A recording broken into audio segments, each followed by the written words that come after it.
Without further ado, let's go ahead and actually get to the editing. Now, I'm going to be working primarily through Lightroom today. It's where I keep a lot of my images. I like to use Lightroom as a base for my photos. It's very easy to import them and create things like collections, but everything that we're going to do today, you will be able to do through whatever application you prefer. So if you like to use Aperture, Photoshop, Photoshop Elements, or if you'd like to use the program as a standalone, Perfect Black and White is going to work any way that you want it to. That's one of the plus sides. So you don't have to worry about the fact that, oh, I'm going through Lightroom and you use Aperture and there are so many differences. There aren't. The way that black and white works will not change no matter what program you like to start out in. So don't worry about the fact that I'm going to be working through Lightroom. We're really going to focus on how to use black and white. Now, I'm going to be working on two different photos today. We're going to start with this one, which is of a little plane that I shot down in South Carolina. And we're going to go over all of those basics of perfect black and white.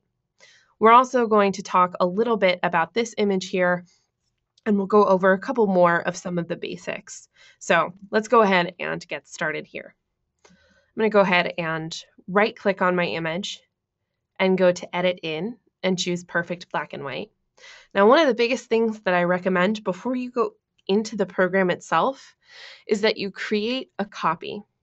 I'm suspecting that out of 116 people in here today, that we've definitely got a couple of photographers who actually go out and they do things like weddings or portrait shoots, or they take pictures for friends or family, they sell their work. A lot of times when you're working with clients, they always like the option of a color and a black and white. And this is pretty typical. I do a lot of engagement shoots and portrait sessions, and everybody always wants the option of color and black and white so they can see which one they prefer. So I like to suggest that you create a copy of your original photo or of your color version before you take it into black and white so that you have both images. And that may just be me being a little OCD about my photography workflow, but I think it can be really helpful. Again, especially if you're working with clients. So out of Lightroom, I always suggest the edit a copy option so that I have the ability to access my original color photo, which I really, really like, and I'll have a copy that's my black and white version, and I can send them off to a person all together in one. So we'll go ahead and we will edit a copy, and we'll go ahead and click Edit, and it'll transfer us over. Now, inside Perfect Black and White, on the left-hand side, you have your preset library. On the right-hand side of the screen, you're going to have all of the different panes that you have access to. I'm going to go ahead and close them out so you can see them all here. You start out with all of the basics. You've got things like the tone pane as well as the tone curve pane. You have some more advanced options like applying things like film grain or glow. And then you also have some really fun ones like the ability to add toners and borders. And don't worry about it. We're going to go through pretty much all of these today, but I just like to show that list so you guys can see them all there. Now, each one of these different panes are editable. You can take any of them and move any of the sliders, and they'll affect the image that you see. Now, what's wonderful about black and white as a whole is if you start out with a color image, it saves all of that color information and creates a duplicate layer that it desaturates. So you actually still have all of the color information in your original photo. It's all still there. It didn't just create a monochromatic image and erase all of that RGB information. So remember that as we continue our editing process. Now, this is just what it looks like if you desaturated the entire image. Let's say you were in Photoshop and you just desaturated it, or you were in Lightroom and you took the vibrancy slider and moved it over to the left, or the saturation slider and moved it to the left. So nothing has actually been done to this yet. Typically what I like to do is suggest two different ways of starting with the program. The first is by going pane by pane on the right-hand side. So for this photo, we may want to start out in the tone pane, where we go and we adjust things like brightness. So I'll go ahead and take my brightness slider and move that over to the right just a little bit to lighten the image up. We have things like contrast if we need to apply a little bit of contrast. This photo is kind of flat at this point, so we're probably going to end up adding a little bit of contrast here and there. We have whites and black sliders. You can turn this auto levels button on and off. What it does is it tries to automatically set white and black points in your image to increase contrast. If I turn this off, it's going to leave these sliders where they are, but I can still move them around. So this photo is really gray. I'm just going to take the black slider and move it over to the right so I can get a little bit more of an intense shadow along that tree line in the back. And I can do the same for the white and move it over to the right and really make some of the lighter sections in the image pop out. Now, in case you need to do the opposite, you have a highlight and a shadow recovery slider here. So if you lost a little bit of information in, let's say you had some really, really dark shadows and you need to pull that out, you can take the shadow slider and move it over to the right, and it's going to save some of that information for you.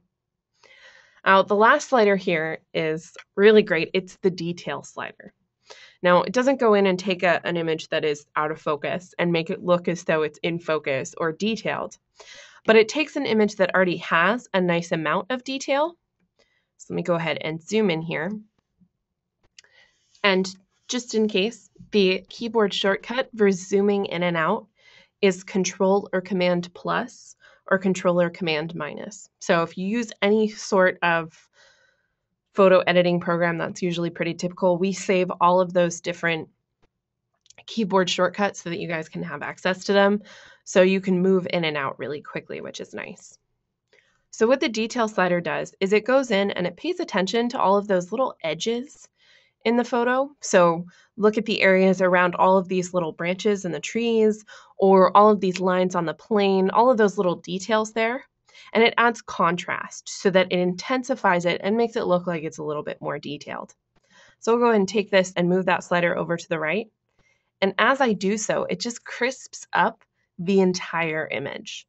This is a really great option if you have a photo that's, for the most part, pretty much in focus. There isn't a lot of drop in the background. I didn't use a very low aperture for this photo, so I don't have to worry about some out of focus, hazy area in the background getting a little too detailed. I like to use the detail slider almost specifically on landscape images.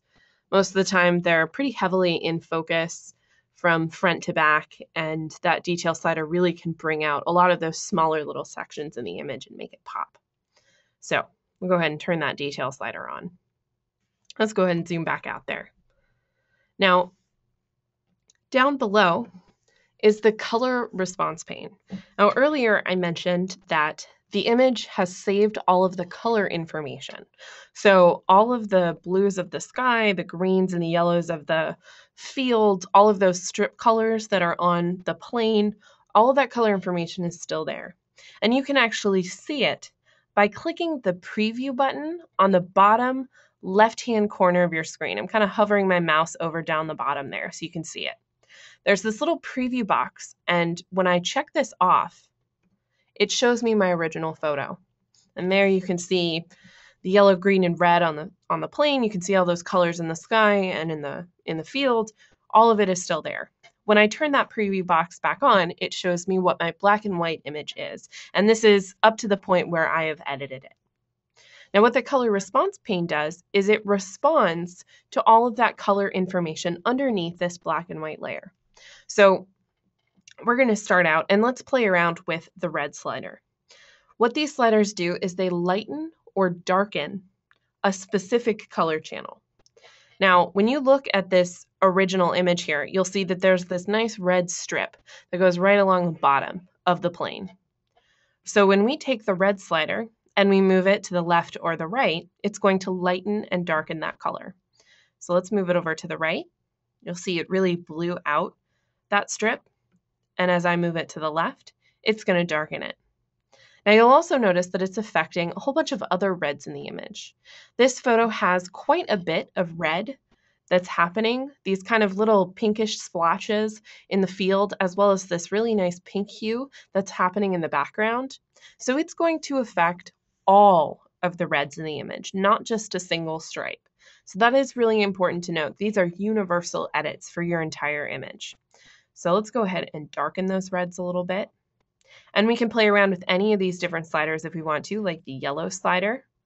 which is going to darken or lighten parts of the plane and the grass there, and so on.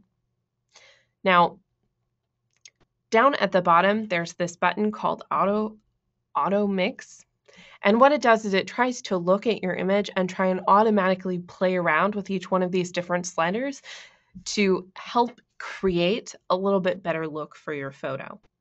So if I go ahead and click Auto Mix, it's going to go through and it's going to move all of these different sliders around, and it actually does a really nice job. So let's take a look at that before and after with that Auto Mix. This is our original photo, and this is our after.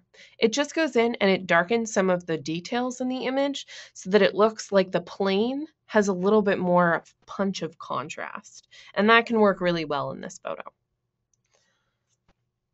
Now, alongside this color response pane, we also have a tool that goes along with it. It's called the Targeted Brightness tool, and it's indicated by a little eyedropper with an asterisk next to it. We'll go ahead and select it.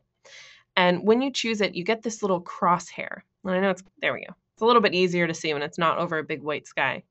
So it's this little tiny crosshair. And what it does is when you click on anywhere in the photo that has color-based information, it will adjust that color in the photo.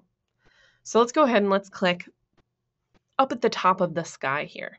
We'll go ahead and click and hold down our mouse, and it gives you this little arrow. It's a left and right arrow.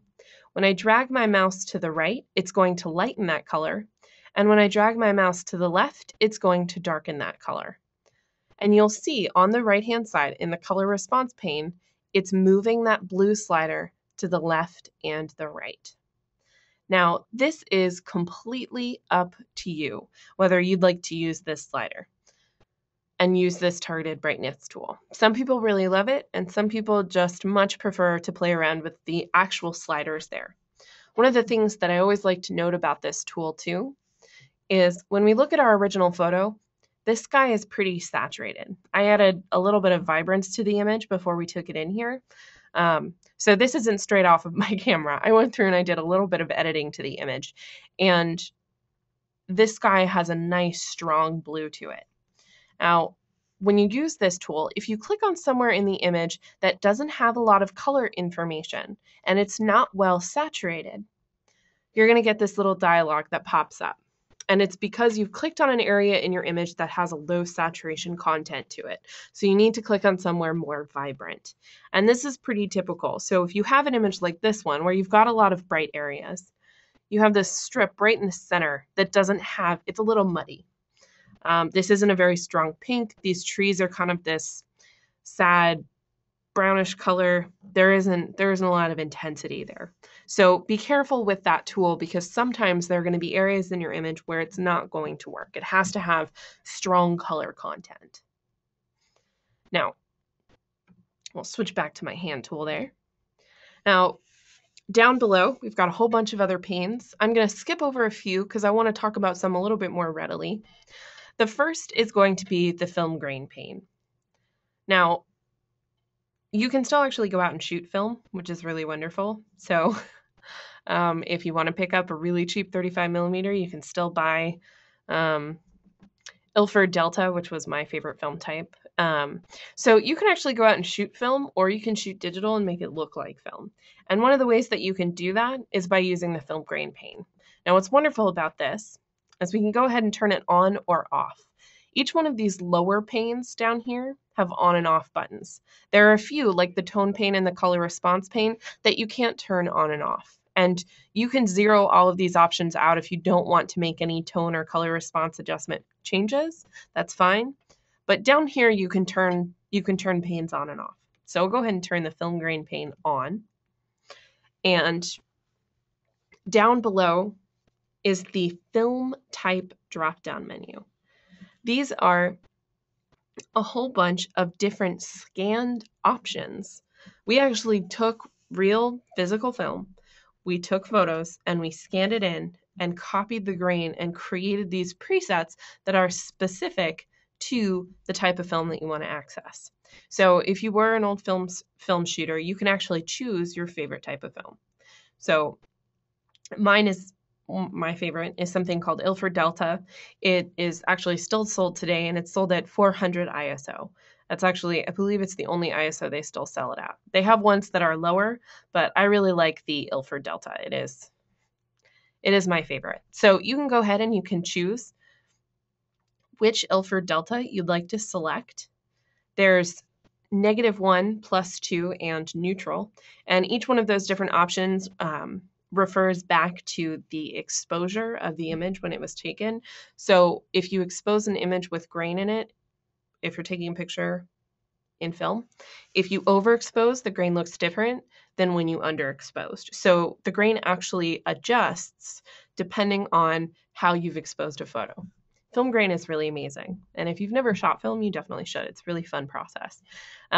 So I like to use the Ilford Delta Neutral. I think it's a really great film grain. It's very subtle and it's very simple on the image, but it still gives it that nice kind of grungy antique quality to it. So we'll go ahead and select that. Now, what it does is it adjusts the amount and the size. So each time you choose a different film type, it's going to readjust these sliders down here. So let's go ahead and choose, here we go, 3,200. Now, the amount and the size are going to change. If you'd like to, you can readjust either of these. So 3,200 is a really, really high ISO. Even on digital cameras nowadays, people don't usually shoot that high unless they're in very low light situations and they want to get some faster snaps. So this is a lot of grain on an image. And the only time I would ever use it is if I had a low light digital image that I wanted to give kind of a grungier quality to. So I can take the size slider and move that down, and you'll see it's basically adjusting a film grain texture on my image. That's basically what's happening is we created these film grain textures that get placed over your image. So you can adjust the size of it, we can pull it down a little bit, as well as the amount. And that's how intense it's going to be on your image. If you move it all the way over to 100, it's going to be really intense. But if you drop it down, it's going to blend into your image a bit more, and it's going to be a little bit more subtle. So play around with which type of film grain you like to add. Again, some people, it's totally up to you what you prefer. I have my favorites. I think most of the time when people use film grain, they have ones that they really like too. So I'm going to go ahead and leave it there. Now, down below the film grain pane is the toner pane. And I think this is probably one of the most fun. It gives you the ability to add a split tone to your image. You can adjust a color for the highlights in your photo as well as the shadows. And back in the darkroom days, technically you can still print in a darkroom, but back in the original darkroom days, when you toned highlights and shadows, to tone the highlights, you actually selected a specific type of paper.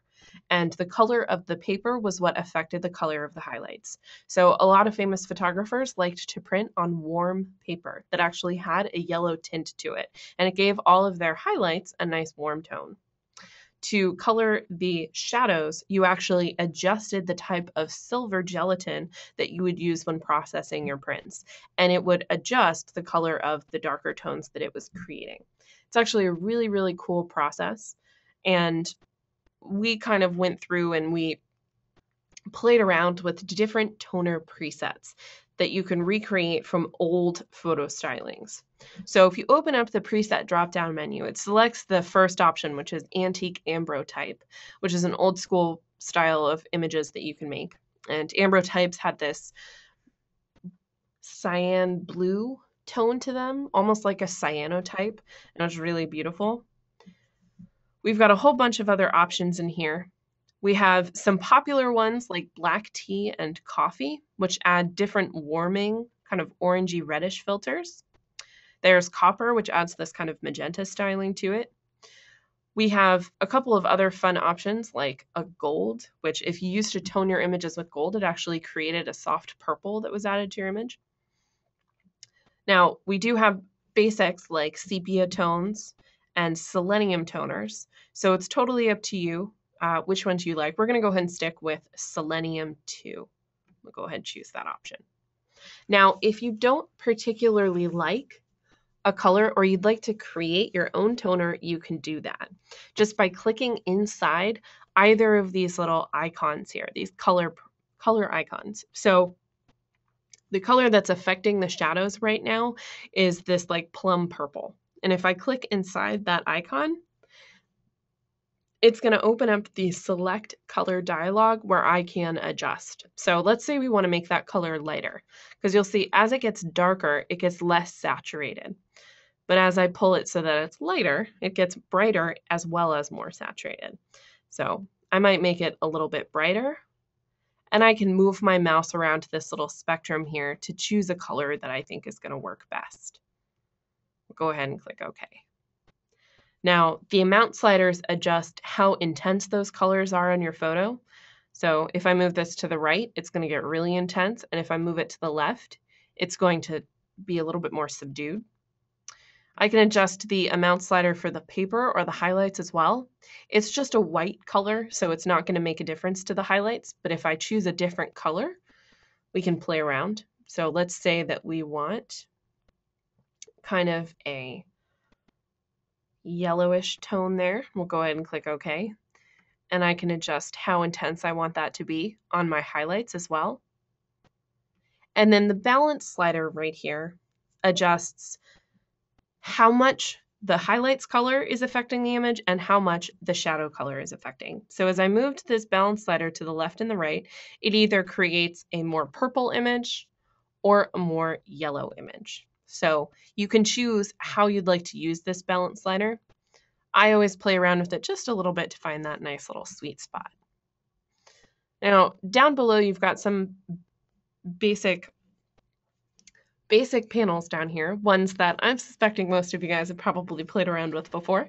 You can add a vignette to your image by turning the vignette pane on. All of the basics are here, so adjusting things like the brightness of the vignette, the size, so how close it's going to be to the center, the feathering around the edge, how soft that's going to be.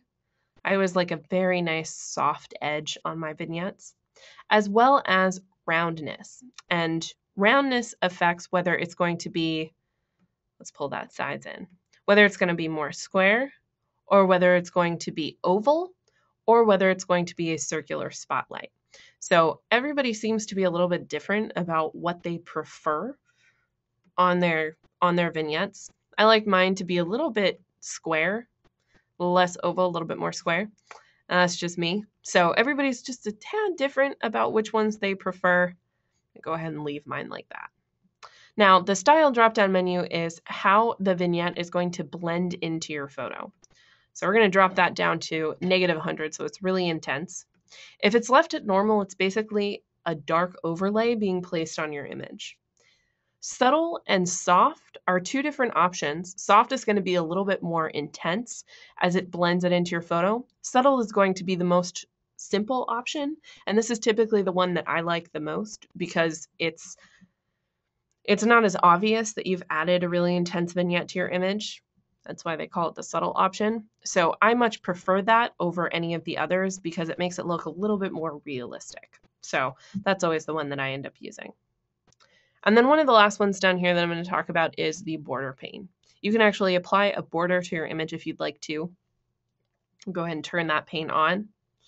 And you can choose a category of borders. We've got a whole bunch of different options here. You can choose which ones you really like. The simple give you basic black, white, and pin line borders. A lot of people really like those. My favorites are all in the film and antique categories because I really like film. And I really like creating really cool antique images. So those are always the two that I end up at. You can select the border in whichever category of your choice is there. So we'll choose the antique rounded.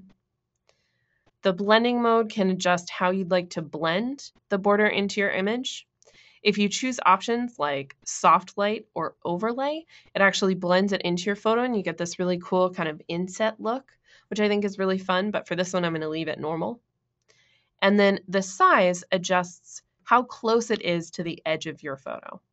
I always like to push, especially this antique rounded border, I always like to push it out quite a bit so that it's very thin so that I just have this nice little thin strip around the edge of my image. Now, we've made a whole bunch of changes to this photo. And we started out with a pretty flat black and white image. We've added toners, we've added borders.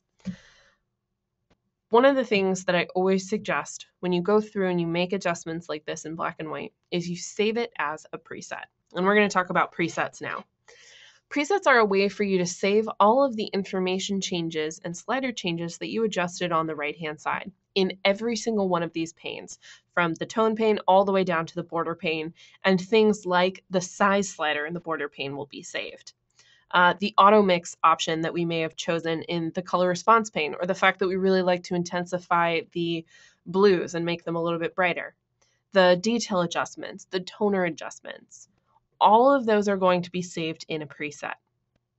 So to do that, go up to your preset menu at the top of your screen and open up Save Preset. You're going to go ahead and need to give it a name. So we could call this Custom Selenium with Grain. I like to be pretty boring with my names. I find them easier to figure out which ones are which if I actually call them something that I will remember. I actually had a friend I was talking to the other day, and she uses Perfect Black and White for a lot of her engagement images. And we were talking, and she had made probably about 6 or 7 presets, but she just called them all black and white preset 1, 2, 3, and 4. And so when she was trying to batch process images, she couldn't remember which one was which. So she had to go back into the program and remember it. So if you do specific photo shoots, or if you use a lot of different antique style presets or ones that are specific to the type of image that you're working on, I always suggest labeling that. So if this was landscape preset for South Carolina plains, I could remember that all of the photos that I took of planes at this South Carolina destination are all going to have the same style to it. And that'll help me remember. So again, I always suggest that you come up with a pretty decent name so that you can try and remember what these are. Because otherwise, you're going to end up with a whole bunch of presets, which on my personal computer, I have probably over 40 different black and white presets that I use pretty regularly. And I'm specific about which images, what style of images, and what photo shoots they're going to work with. So Selenium preset with grain. Now, if you don't have any categories, you always want to create one. So you'll select add new category, and we'll call this Liz's film presets. Go ahead and click OK. And then you can also type in a creator and a description. So this was made by Liz. And if I wanted to, the description may help me remember what I created this for. Go ahead and click create. Now, the way that presets work, you'll find them on the left-hand side of your screen.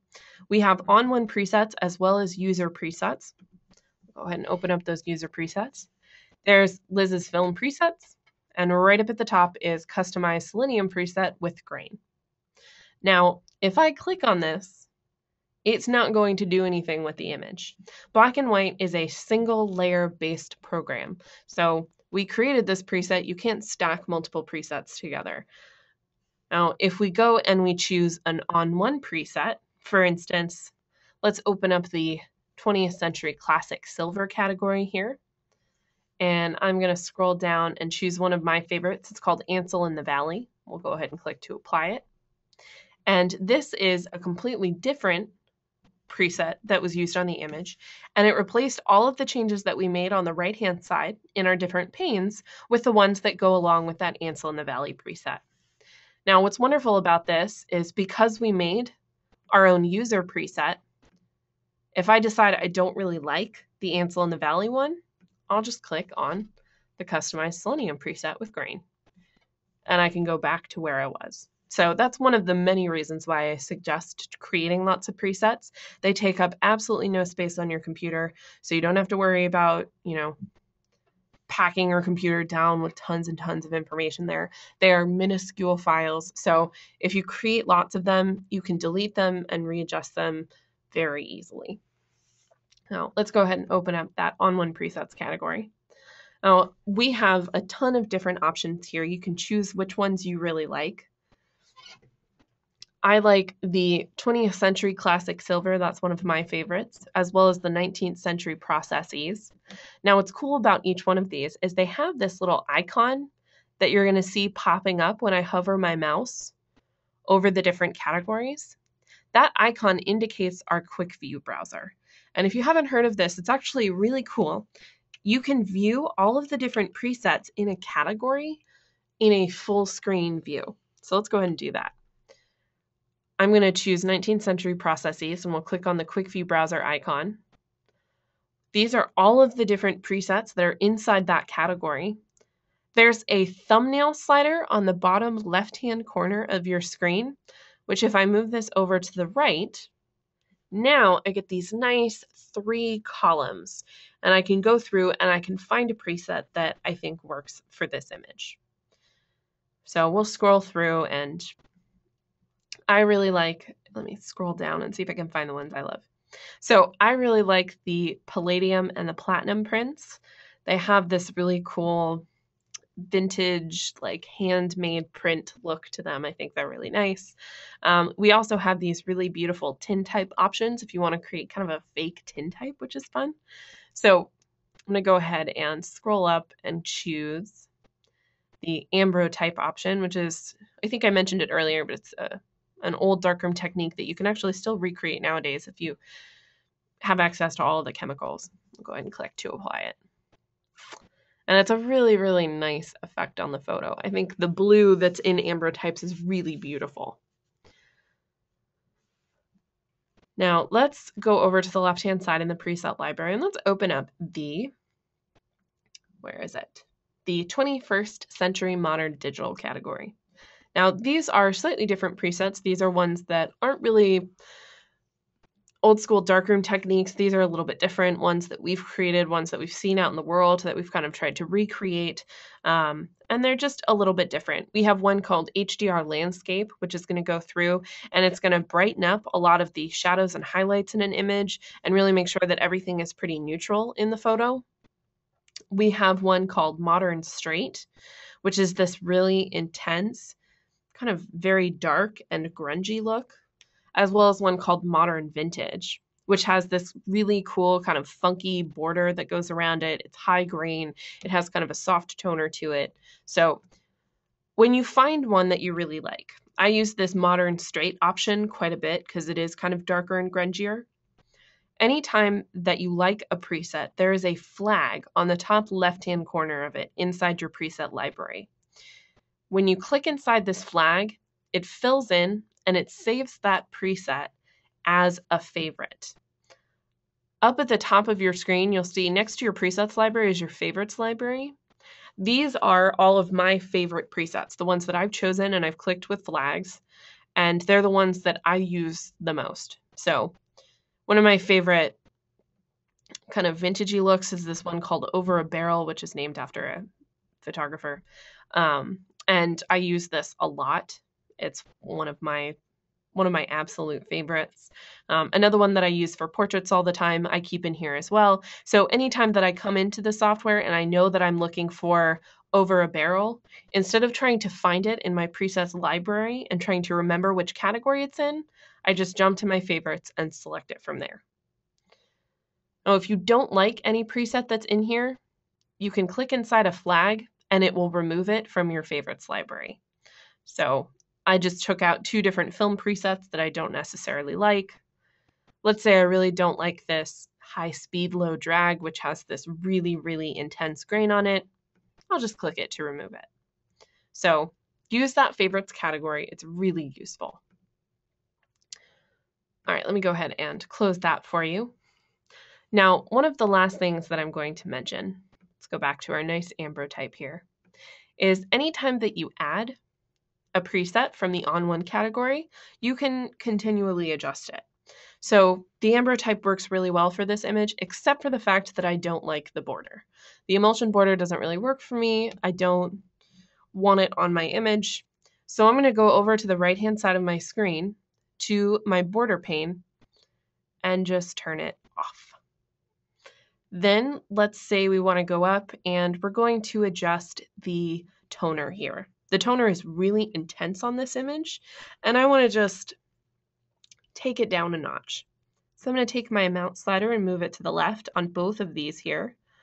So it's just a little less blue. Maybe change the balance so that the photo gets a little bit more warm, a little bit lighter.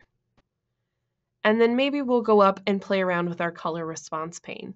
So for this photo, it doesn't really make sense that I want the blues lighter. I want them a little bit darker so that the sky has that nice kind of intense haze at the top. And then maybe I want to lighten up some of the reds and the yellows so that the bottom part of the photo also pops out a bit. Now what I've done is created this custom ambrotype that is different than the one that we see inside the On1 presets library. Anytime that you make an adjustment to a pre-packaged preset, save it as one of your own. So go up to the preset menu and choose Save Preset, and we'll call this Liz's Ambrotype Preset. And we'll place it in the Liz's Film Presets category, and we'll go ahead and click Create.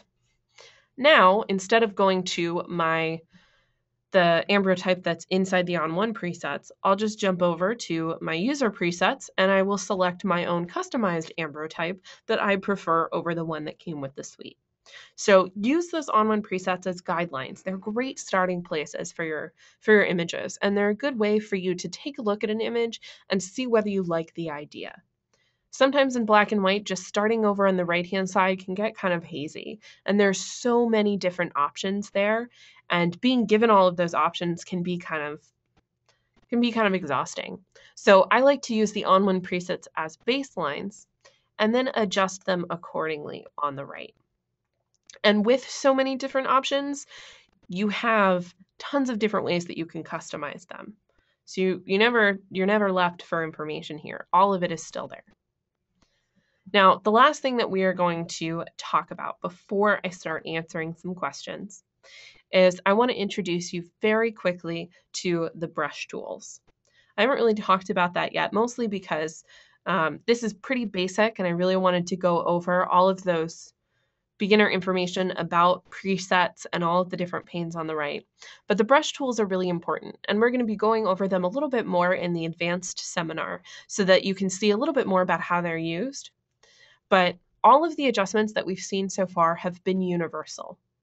You have the ability to use different brushes to adjust the image in a more local contrast way. So on the left-hand side of your preview, you've got this little tool wheel here, which is where we found the targeted brightness tool. And you have 3 different brushes: the brightness brush, which you can lighten and darken areas of your photo; the contrast brush, where you can add more or less contrast; and my favorite, the detail brush, where you can add more detail to a specific area or remove it from a part that you don't really like. Now, I'm going to start out and we're just going to use the brightness brush here. I have it set to lighten up in the tool options bar, but you can change this to darken as well. So it's completely up to you which way you'd like to access. I'll go ahead and choose lighten. Now you have all of your basic brush options like the size of the brush, the feathering around the edge of the brush, as well as the amount or the intensity. I always like to drop my intensity down when I'm working with this brush so that it's a little bit more of a gradual change. Now the last option here is going to be something called our Perfect brush, and this is our edge detection brush.